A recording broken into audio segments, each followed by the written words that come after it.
काम करने वाले नेता राहुल गांधी जी हैं और अब आप लोग सभी साथी हैं। ये लोगों के चहीते नेता राहुल गांधी जी के नेतृत्व में मणिपुर से चली भारत जोड़ो न्याय यात्रा आज औरंगाबाद पहुंची है। यहाँ सभी लोगों का मैं कांग्रेस पार्टी से और से स्वागत करता हूं और हमारे प्रेसिडेंट भी आपका स्वागत किए। फिर एक बार मैं अपने तरफ से आप लोगों का स्वागत करता हूं। बिहार भगवान बुद्ध, महावीर, गुरु गोविंद सिंह, राजेंद्र बाबू और अनुग्रह नारायण सिन्हा जी की धरती है। ये एक बहुत बड़ी धरती है और ऐसे धरती पे हम आए हैं और ये जरूर है कि बिहार को एक बार फिर कठिनाइयों में बीजेपी सरकार धकेल दिया है। जो बिहार दुनिया को प्रकाश देता था, इतने बड़े बड़े नेता, इतने बड़े बड़े संत यहाँ दुनिया को प्रकाश दिए। बोध गया यही है। गुरु नानक जी का भी यही जन्म हुआ बिहार में, उसी ढंग से महावीर का भी यही हुआ। ये सब लोग न्याय के लिए, सत्य के लिए लड़ते रहे, अपनी कोशिश की कि लोगों को सच्ची राह पे लाने के लिए। भाइयों, यहाँ पर आकर और हमारे पटना में मुख्यमंत्री जी, आज के मुख्यमंत्री जी कौन है? हाँ सॉरी, नीतीश कुमार जी, जो उन्होंने ये कहा था, मुख्यमंत्री जी ने कहा था मर जाऊंगा लेकिन कभी बीजेपी में नहीं जाऊंगा। जब उन्होंने कहा था या नहीं? फिर आज कहाँ है वो? कहाँ जा? अरे जो इंसान अपने आप को कहता है मैं मर जाऊंगा लेकिन बीजेपी में नहीं जाऊंगा, लेकिन वो आज बीजेपी के झोले में गिरे। उन्होंने ये भी वायदा किया हमारे साथ बैठ के, महागठबंधन का वायदा किया, हम 5 सालों में 10 लाख लोगों को नौकरियां देंगे। कहा या नहीं कहा? तो यही बीजेपी उनको डरा धमका के अपने पास ली है। और ये जो गरीबों को वायदा करके वोट लिए और वही आज फिर गरीबों को चूसने वाले पार्टी के अंदर जाकर घुस गए।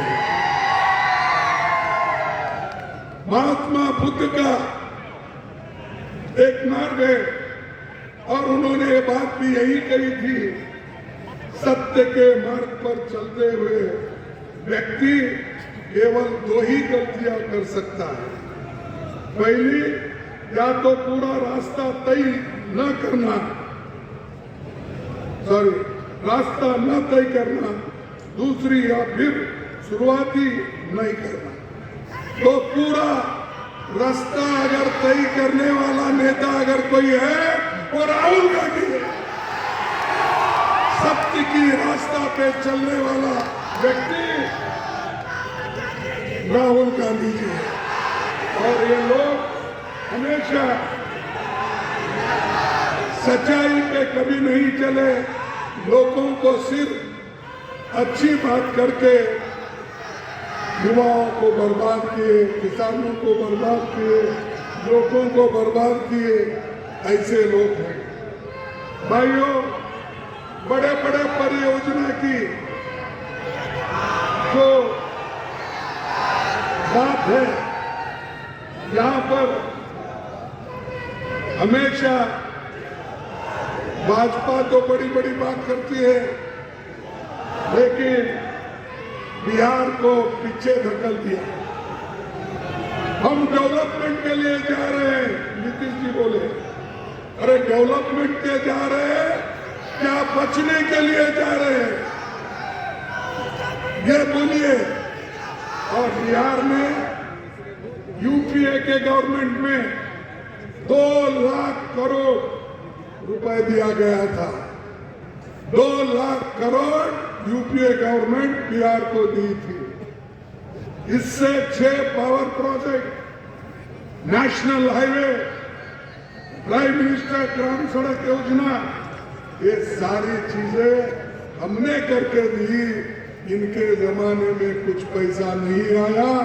ये चुप्पी हमेशा केंद्र सरकार के खिलाफ हमारे पास जब थे बात करते थे, अब तो मुंह उनकी बंद हो गई है। अब आप नाक पकड़े तो मुंह खोलेंगे, नहीं तो नहीं खोले। आपको नाक पकड़ना है और आपके वोट के लिए वो नाक रगड़ेंगे। तो इसीलिए आप मजबूती से रहो। आज मुझे मालूम है कि परसों जो यहाँ पर वोट ऑफ कॉन्फिडेंस बोलिए या स्पीकर के लिए जो वोटिंग चली, उसमें सब पार्टी में कुछ ना कुछ टूट गया। लेकिन कांग्रेस एक ही पार्टी, कांग्रेस के विधायक डट कर रहे, मुकाबला करते रहे और वो एक होकर रह गए। ये है कांग्रेस की शक्ति। इसको कोई तोड़ नहीं सकता। तोड़ने की कोशिश बहुत कर रहे हैं। अब कांग्रेस वाले टूटने वाले नहीं हैं या झुकने वाले भी नहीं हैं। वो झुकेंगे नहीं, मर जाएंगे, गर्दन कटवा लेंगे, लेकिन कभी झुकेंगे नहीं उनके सामने। ये हमारे लोग। भाइयों, 1915 के चुनाव में पहले पटना में मोदी जी ने कहा था बिहार को 1,15,000 करोड़ रुपए देने का वायदा किया था। 1,15,000 करोड़ मिला। अब यहाँ हमारे बहुत से लीडर बैठे, एमएलए बैठे, मैं पूछता हूँ 1,15,000 करोड़ देने का वायदा पटना में किया था, लेकिन अब तक कुछ आया नहीं। इसीलिए अब क्या, आया राम गया राम पहले बोलते थे, अब आया कुमार गया कुमार हो गया। आया कुमार गया कुमार। तो ऐसे लोग मुल्क का कभी भलाई नहीं करते। अच्छी बात कर सकते हैं, अच्छा बोल सकते हैं, लोगों को भूल भुलाई कर सकते हैं, लेकिन देश के लिए ये लोग कुछ नहीं करेंगे। ये मेरा दावा है, क्योंकि ये जिस रास्ते पे चल रहे हैं वो खतरनाक रास्ता है। देश के लिए बहुत बड़ा धक्का पहुंचेगा। और हमेशा भागीदारी की बात करने वाली Congress party, RJD, left party, ये एकजुट होकर किसी के प्रेशर में वो नहीं आने वाले हैं। वो किसी को डरने वाले नहीं हैं या भागने वाले नहीं हैं या आया राम गया राम की काम करने वाले नहीं हैं। भाइयों, राहुल गांधी जी का एक पहले से डिमांड है, हम सब लोगों का डिमांड है और मेरे पार्टी का भी डिमांड है और हमारे साथियों का भी डिमांड है। ये है जातिगत जनगणना। हम करके रहेंगे, अगर हमारी गवर्नमेंट आई करके दिखाएंगे। और ये अगर आया तो इससे हमको ये मालूम होगा कौन कितने पानी में है, कौन से कम्युनिटी के लोग, कास्ट के लोग कितना आजादी के बाद पाया और कहां ठहरे हैं। इसकी एक अंदाजा लेने के लिए ये जातीय जनगणना है।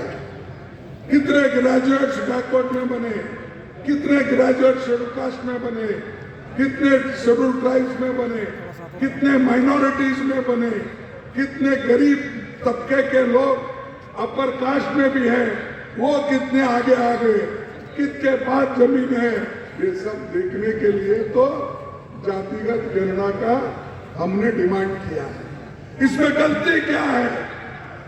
चंद लोग अब मोदी बोलते हैं, हमेशा कांग्रेस पार्टी देश को डिवाइड कर रही है, जाति के नाम पे डिवाइड कर रहे हैं। हम क्या कर रहे हैं भाई? हम तो लोगों को न्याय दिलाना चाहते हैं।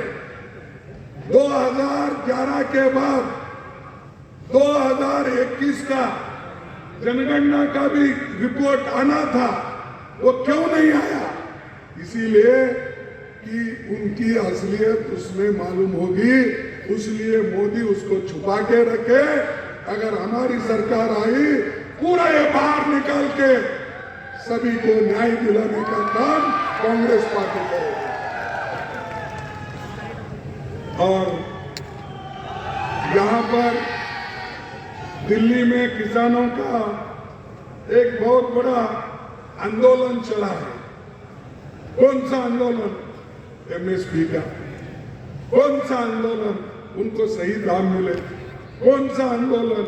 जो फर्टिलाइजर महंगा हुआ है ट्रैक्टर पे और दूसरे जो सामान है किसान उसका उपयोग करता है, उसके ऊपर जो जीएसटी लगाई है वो कम करने का।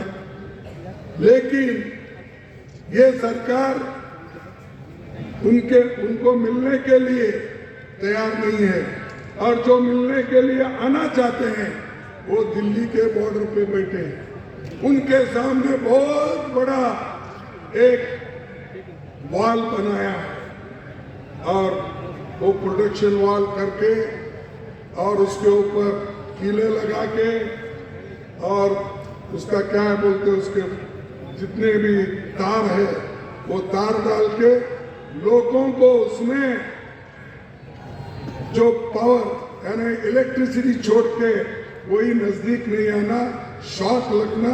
इसलिए ऐसी बहुत बड़ी एक तैयारी करके किसानों को वो आज एक हरासमेंट कर रहे हैं, एक उनको सता रहे हैं। मैं पूछता हूं, ये तो किसान तो अन्नदाता है, हमारा पेट भरवाता है, ऐसे लोगों को एजुटेशन करते हैं तो क्या आप उन लोगों को मारते हो, लाठीचार्ज करते हो, गैस छोड़ते हो? ऐसा ही पिछले 14 महीने आंदोलन चला, उस वक्त भी इन्होंने ऐसा किया। एक मिनिस्टर का बेटे ने जीप चलाकर 4 किसानों को कुचल दिया और कईयों को लाठीचार्ज किया, कईयों लोग उसमें घायल हो गए। क्या यही प्रजातंत्र है? क्या यही लोकतंत्र है? क्या मोदी का यही संविधान है? ये लोग ना संविधान को मानते या लोकतंत्र को मानते हैं। ये लोग सिर्फ इस देश में हुकुमशाही चाहते हैं, डिक्टेटरशिप चाहते हैं, और वो डिक्टेटरशिप मोदी जी आज कर रहे हैं। बीजेपी के लोग ये बात कर रहे हैं। इसीलिए हमको चाहिए हम मजबूत बनकर उनका मुकाबला करें। जब तक आप मजबूत नहीं बनेंगे, मैं खास करके गरीबों को कहना चाहता हूं, दलितों को कहना चाहता हूं, पिछड़े हुए लोगों को कहना चाहता हूं, माइनॉरिटीज के लोगों को कहना चाहता हूं, और जो भी कम्युनिटी में जो गरीब लोग हैं उनसे कहना चाहता हूं, ये तो मेरे लिए ऐसा महसूस हो रहा है मोदी ये आखिरी इलेक्शन करवाएगा, इसके बाद डेमोक्रेसी नहीं रहेगी, इसके बाद संविधान नहीं रहेगा, इसके बाद लोकतंत्र नहीं बचेगा। अभी डरा डरा के अपने पास ले रहा है। हमारे कई एमएलए को इस 10 साल में हमारे 500 एमएलए को उन्होंने खरीदा। बोलिए कभी ऐसा हुआ? नेहरू जी के जमाने में हुआ, इंदिरा जी के जमाने में हुआ, लाल बहादुर शास्त्री के जमाने में हुआ, कब हुआ? राजीव गांधी के जमाने में हुआ? नहीं हुआ। तो ये क्यों कर रहे भाई? एक तरफ ये तो कहते हैं कि हमको सत्ता से कोई लोभ नहीं है। ये लोभ नहीं है तो खरीद रहे क्यों? हमारे 4-4, 5-5 सरकारें गिराई, परसों भी यही हुआ तुम्हारे पास। खैर जो भागते हैं भागने दो, कहीं ना कहीं उनको रुकना पड़ता है, दम घुट जाता है, कहीं ना कहीं वो ठहर जाएंगे, उस वक्त हमको पकड़ेंगे हम उनको। भाइयों, ये भूमि गांधी जी, जो इंदिरा गांधी जी, महात्मा गांधी जी, सभी लोगों ने यहाँ पर बहुत ही प्रयास किया कांग्रेस पार्टी को मजबूत बनाने। नेहरू जी के जमाने में भी और कई हमारे नेता यहाँ पर, जो हमारे महामाननीय अध्यक्ष थे राजेंद्र प्रसाद जी, वो भी यहीं के, और बाकी के नेता जो सोशलिस्ट नेता थे वो भी यहीं के। जब कुछ अन्याय होता है तो तब वो लोग उठते हैं, चाहे कांग्रेस के हो, चाहे गरीबों के हमदर्द लोग हो। ये बिहार ऐसा बिहार है जहाँ गरीबी हो सकती है लेकिन उनके पास स्वाभिमान है, अभिमान के साथ जीने वाले लोग हैं। और एक बार आपको इतिहास के पन्ने में जाना है और मोदी जी को हटाना है। आप जरूर ये काम करेंगे ऐसी मैं आशा करता हूं। और जो किसान लड़ रहे हैं दिल्ली में, उनको भी हम सपोर्ट कर रहे हैं। एमएसपी के लिए हमने परसों ही कहा कि अगर हमारी सरकार आएगी तो एमएसपी का कानून, गारंटी का कानून हम जरूर लाएंगे और लोगों को मदद करेंगे। और हम झूठ बोलने वाले लोग नहीं हैं। जब लोगों को पेट को खाना नहीं मिलता था, हमने ग्रीन रेवोल्यूशन करके सोनिया गांधी के जमाने में फूड सिक्योरिटी एक्ट लाके पेट को खाना दिया। और आज मोदी कहते हैं 80 करोड़ लोगों को मैंने फ्री अनाज दिया। कहां से देते भाई? कानून हमारा दिए हम। तुम 5 किलो चावल बढ़ाकर बोल रहे कि हमने सबको फ्री अनाज दिया। देने वाले 5 साल क्या काम कर रहे थे? 10 साल हो गई आपकी हुकूमत, अब फ्री चावल याद आया आपको? इसलिए याद आया वोटों के लिए। लेकिन हम, इलेक्शन नहीं था उस वक्त, चुन के आने के बाद सोनिया गांधी जी ने वो काम किया। गरीबों के लिए मनरेगा लाया, गरीबों के लिए फूड सिक्योरिटी एक्ट लाया, गरीबों के लिए एजुकेशन, बच्चों के लिए, ये सारी चीजें हम ऐसी चीज करके बताओ। बड़े बड़े भाखड़ा टाइंगल डैम जैसे हमने बनाया, पब्लिक सेक्टर हमने बनाया, BHEL, BAL, ऐसे बड़े जो पब्लिक सेक्टर्स है सार्वजनिक क्षेत्र में, उनको हमने किया। तुमने क्या किया बताओ? एक आधा BHEL, एक आधा कोई बड़े बड़े एम्स।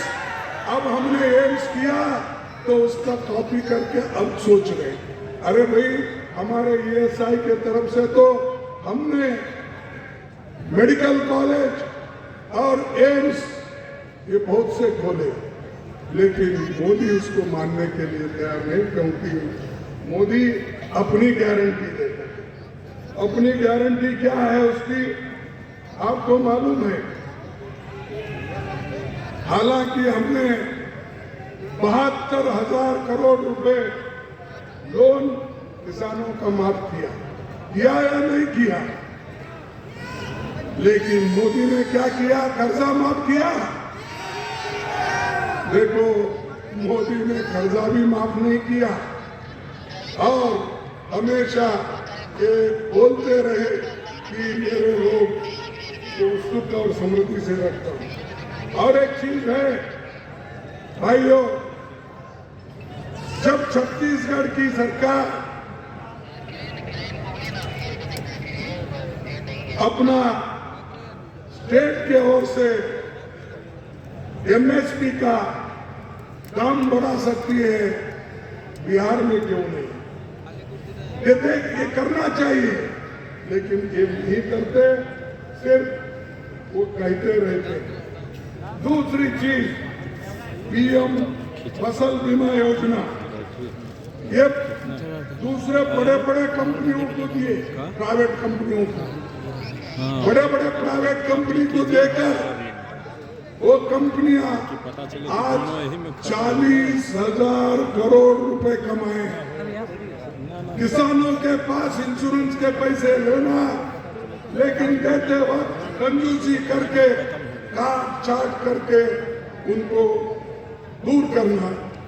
और आखिरी में आज इंश्योरेंस कंपनियों को, जो मोदी जी के दोस्त हैं, जो हमेशा जिनको मदद करते हैं, वो लोग 40,000 करोड़ रुपए बचा लिए।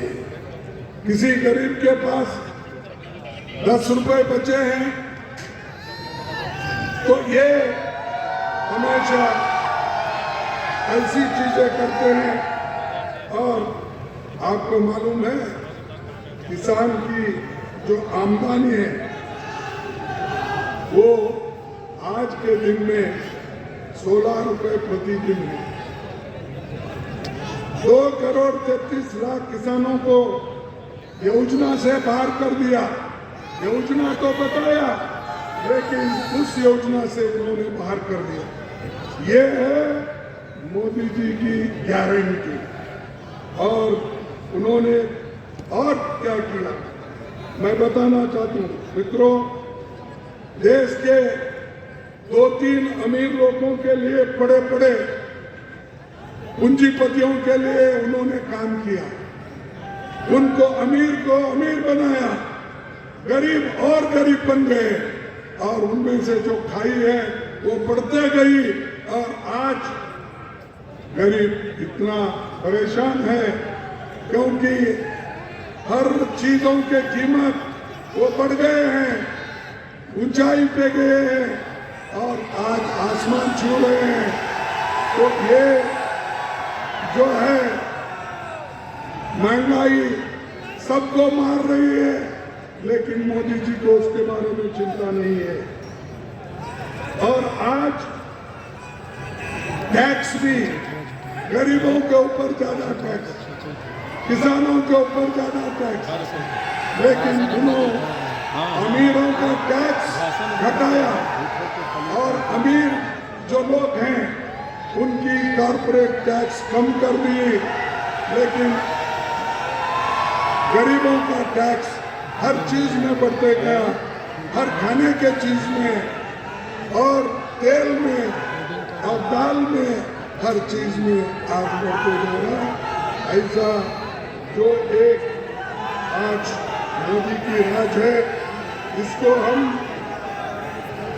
पहले तो हम बड़े बड़े योजनाएं बिहार को लाए, लेकिन आज वो योजनाएं खत्म होते जा रही है।